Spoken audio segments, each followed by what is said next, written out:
Movie artist అసోసియేషన్లో ఉన్న ప్రతి ఒక్కరికి ఫ్రీగా అందరికీ హెల్త్ ఇన్సూరెన్స్ చేసాం. ఎవరెవరు అప్లై చేశారో వాళ్ళందరికీ వాళ్ళకి నచ్చిన హాస్పిటల్లో వాళ్ళకి చికిత్స పొందుతున్నారు.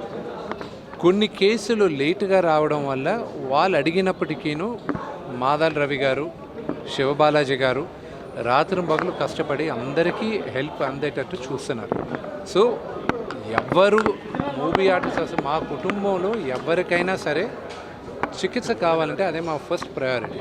సో దానిపైన మేము చాలా జాగ్రత్త. స్క్రీనింగ్ చేసినప్పుడు ఎవరికైనా ఏదైనా మేజర్ ప్రాబ్లం బయటపడితే దానికి వీళ్ళు ట్రీట్మెంట్ కూడా చేస్తారా? Only screening? ఇక్కడ ట్రీట్మెంట్లు కొంతవరకు చేస్తారు. కొన్ని స్పెషలైజ్డ్ హాస్పిటల్స్ ఉంటాయి. చాలా పెద్ద హాస్పిటల్స్ కూడా మేము టైఅప్లు పెట్టుకోవడం 50% దాకా డిస్కౌంట్లు ఇప్పించాం. అండ్ హాస్పిటల్స్ అన్నీ కూడా చాలా మంచి పనులు చేస్తున్నాయి, గొప్ప పనులు చేస్తున్నాయి. ఏఐజీ దగ్గర నుంచి, మెడికవర్ దగ్గర నుంచి, కిమ్స్ దగ్గర నుంచి వీళ్ళందరూ they have come forward, they have helped us. And ఆ హెల్ప్ మేమందరం చాలా గ్రేట్ఫుల్గా ఫీల్ అవుతున్నాం.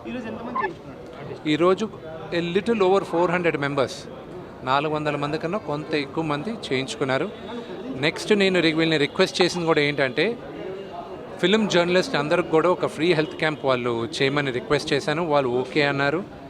కంపల్సరీ ఇంకొక మీ అసోసియేషన్ అందరితో మాట్లాడి ఒక 2 వారాల్లో మీకు కూడా హెల్త్ క్యాంప్ ఇక్కడే జరుగుతుంది. సారీ,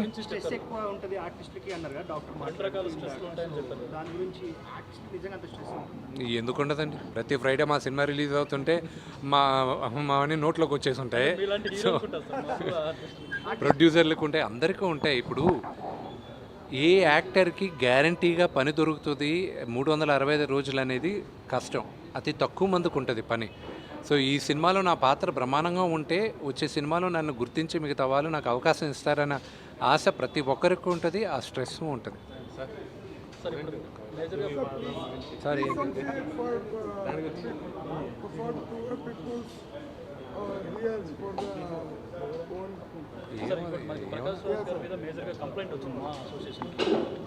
ఏమండి మనం ఉండేది ఇప్పుడు హెల్త్ క్యాంప్ గురించి, దాని గురించి ఏమైనా ఉంటే మాట్లాడదాం. There is nothing I need to speak. దాని గురించి మాట్లాడేసాను. ఆయన గురించి ఎంతోమంది, అది ఆయన ఇష్టం, అది ఆయన టోటల్ ఆయన పర్సనల్ వ్యూ. నా పర్సనల్ వ్యూ నేను వ్యక్తం చేశాను. ఒక హిందూగా, ఒక తిరుపతిలో ఉన్న ఒక నివాసిగా దానికి కమ్యూనల్ కలర్ లేదని నాకు గర్వంగా చెప్పుకోగలను. సో అది కరెక్ట్ కాదు అని చెప్పాను, అంతేగాని దానిపైన ఆయన నేను చిన్నప్పటి నుంచి నాన్నగారి సినిమాలో ఆయన యాక్ట్ చేసినప్పటి నుంచి నేను చూసాను. నేను అంకుల్ అని సంబోధిస్తాను. ఆయన అంటే నాకు గౌరవం, అంతేగాని there is nothing controversial about it.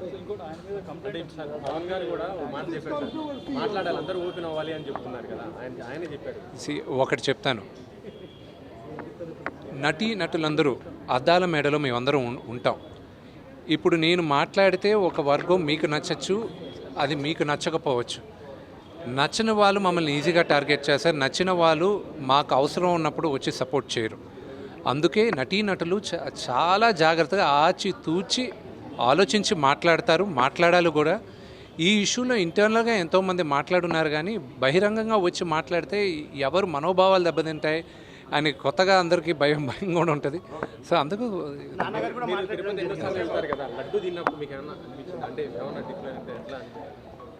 ఏమండి, దేవుడి పైన నమ్మకంతో విషం తాగినా కూడా అది అమృతంలాగే ఉంటుంది. ఆ నమ్మకం ఏ లెవెల్లో ఉందనేది మనకి.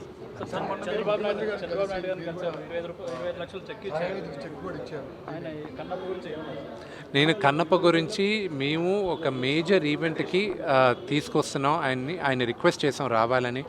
అది శ్రీకాళహస్తిలోనే జరగాలి. ఎందుకంటే ఇంత భారీ బడ్జెట్ పెట్టి ఆ ఈశ్వరుడి పైన సినిమా తీస్తున్నాం, కన్నప్ప పైన సినిమా తీస్తున్నాం.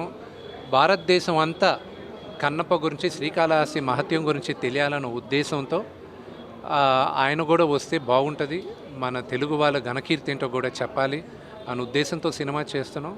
పరమేశ్వరుడి దయ, మేము కూడా దానికోసం వెయిటింగ్. ఆ త్వరలో చెప్తాను. బ్రహ్మాండంగా ఉందండి ఆయన దగ్గర ఉన్న స్పందన. Family, friends, family relatives and you know మిగతా క్వశ్చన్స్ అని వీటి గురించి మీరు నాన్నగారిని అడగాలి. నాన్నగారు జానీ మాస్టర్ వివాదం మీ దగ్గరకు వచ్చిందా? మావా షూస్ ఉంది కదా. సి వై డూ ఎందుకు నన్ను ఎందుకు కాంట్రవర్సీస్ చేస్తారు? సి దాని గురించి ఆల్రెడీ ఓవర్, దాని గురించి ఓవర్ కోర్టులో చేస్తున్నారు. అయితే మీ దృష్టికి వచ్చేది సార్ నవతహి అనే దాన్ని మలేషియాలో ప్లాన్ చేశారు. అది పోస్ట్పోన్ అయిందండి. పోస్ట్పోన్.